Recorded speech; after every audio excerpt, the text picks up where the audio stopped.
Good morning class. मैं कांक्षा, आपकी हिंदी अध्यापिका।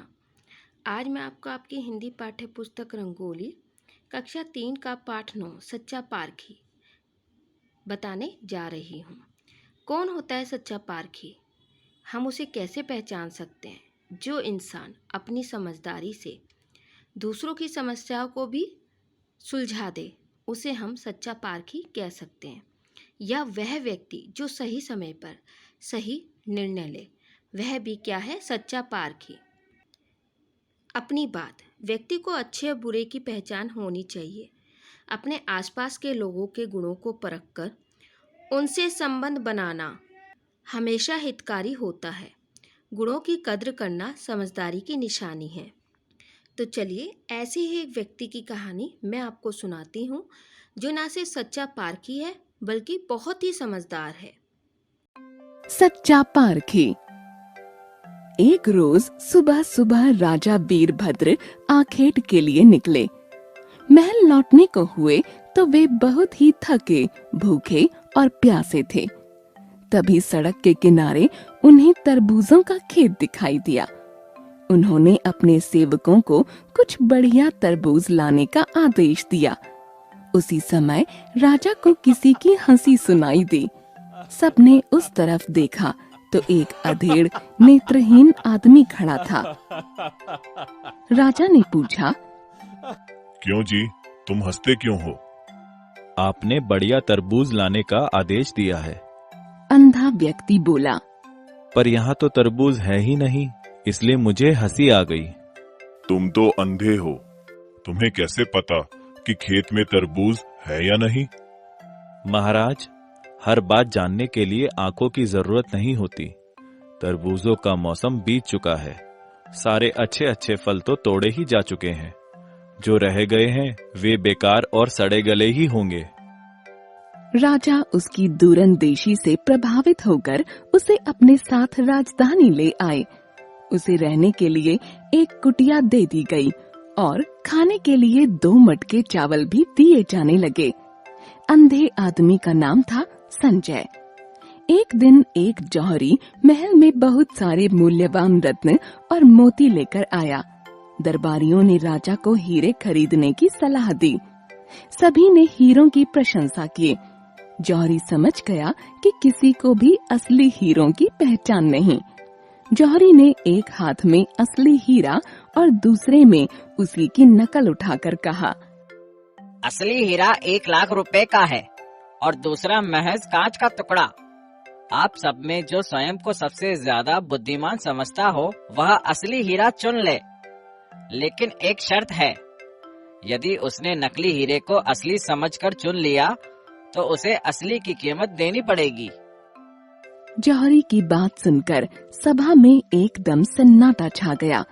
अब कोई भी सलाह देने आगे नहीं आया। ऐसा देखकर राजा ने संजय को बुला भेजा।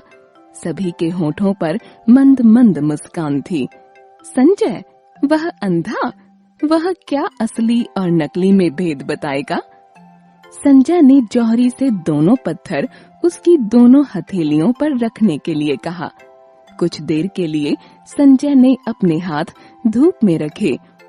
उसके पश्चात उनमें से एक पत्थर राजा को देते हुए बोला, यही असली हीरा है। जौहरी, मंत्री और दरबारी हैरान थे कि एक नेत्रहीन व्यक्ति ने असली हीरा अलग कैसे कर दिया। राजा ने संजय से पूछा, तुमने असली हीरा कैसे पहचाना? महाराज, यदि आप हीरे और शीशे को धूप में रखेंगे तो शीशा गर्म हो जाएगा, पर हीरा नहीं। संजय ने जवाब दिया। राजा ने इनाम के तौर पर संजय को कुछ बढ़िया वस्त्र दिए।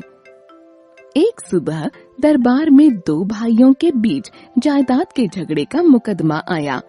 उन दोनों के स्वर्गीय पिता उनके नाम भारी संपत्ति छोड़ गए थे, जिसमें हजारों एकड़ जमीन थी, कुछ उपजाऊ, कुछ बंजर और कुछ पथरीली।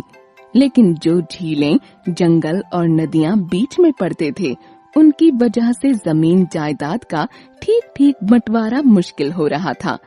कोई समाधान न निकलता देख दोनों भाई दरबार चले आए थे। जमीन जायदाद के मामले देखने वाले मंत्री और उसके अधिकारियों ने खूब सोच विचार किया, परंतु उनकी समझ में भी बंटवारे का कोई तरीका नहीं आया। राजा ने फिर से संजय को बुलाया। मंत्री हैरान थे कि जो मामला आंखों वाले जानकार लोगों के पल्ले नहीं पड़ा, उसे एक अंधा आदमी कैसे हल करेगा। संजय पूरी बात सुनकर मुस्कुराते हुए बोला, दोनों में से एक भाई पूरी संपत्ति का बंटवारा करे और दूसरा अपनी पसंद का हिस्सा चुन ले, और ये दोनों काम कौन कौन करेगा इसका फैसला लॉटरी के जरिए किया जाए। दोनों भाइयों ने खुशी खुशी यह फैसला मान लिया। उनकी गंभीर समस्या चुटकियों में हल हो गई थी। बस इसी तरह संजय राजा को सलाह मशविरा देते हुए, समस्याएं और झगड़े सुलझाने में मदद करते हुए उस छोटी सी कुटिया में अपने दिन गुजार रहा था। एक दोपहर राजा बहुत अकेला महसूस कर रहे थे। उन्होंने संजय को बुला लिया और बोले, संजय, तुम विद्वान हो, तुम्हारी बुद्धि कठिन से कठिन समस्या का हल ढूंढ लेती है, परंतु मैं भी कम नहीं। तुम नहीं जानते कि यह राज्य मुझे विरासत में नहीं मिला है, इसे मैंने हथियाया है। यह तो मुझे शुरू से ही पता है। संजय शांत स्वर में बोला। कैसे? राजा के स्वर में जिज्ञासा थी।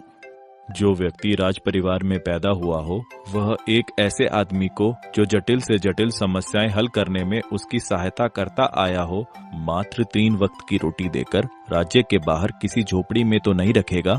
संजय बोला। राजा का सिर शर्म से झुक गया।